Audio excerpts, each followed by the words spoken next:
What is up, my dudes? Cheap bastard talking to ya, and in today's video I wanted to see how well one of the slowest 4th gen i5 models is holding up against games in 2020.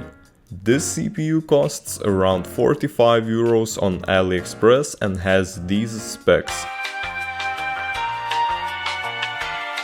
And my test system has these specs.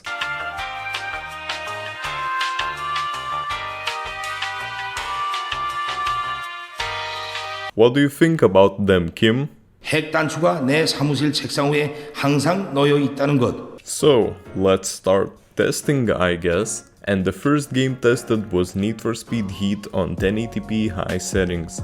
The GPU and the CPU were evenly matched in terms of bottlenecks, and I got these benchmark results.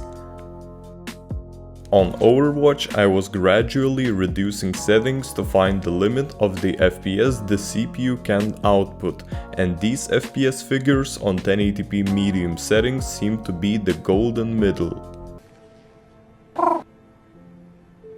Perfection. Rainbow Six Siege made MSI Afterburner crash once again.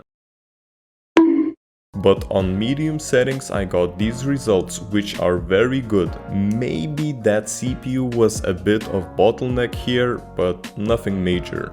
Next up we got GTA 5.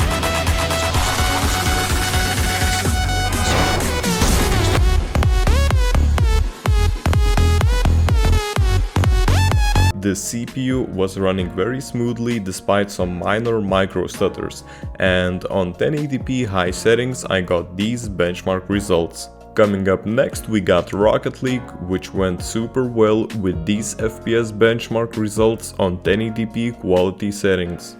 The next game tested was CSGO, and I gotta say that after these recent updates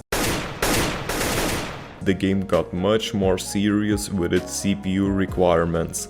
I got these benchmark results on 1080p lowest settings, but playing on 144Hz monitor there's a noticeable deficit of frames. I'm not saying that you can't be a simp though. And who's that? Oh, it's Mr. MVP! Simp! Just Cause 3 on 1080p low settings returned me these results, which were obviously bottlenecked by the CPU, but the gameplay was enjoyable and playable for sure. Red Dead Redemption 2 on 1080p balanced settings got me these FPS numbers, and this i5 was a perfect match for my RX 580 once again. And everything went very smoothly, except for this part.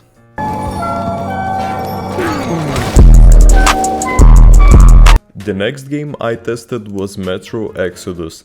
On 1080p high settings I got these results, and once again, the graphics card and this processor were used very evenly.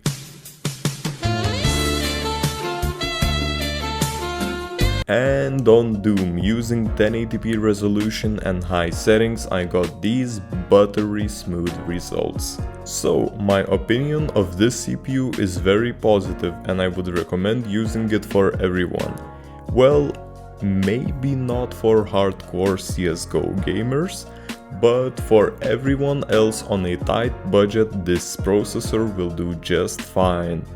Subscribe to get bonus calcium in your body, and don't forget to stay cheap, my dudes.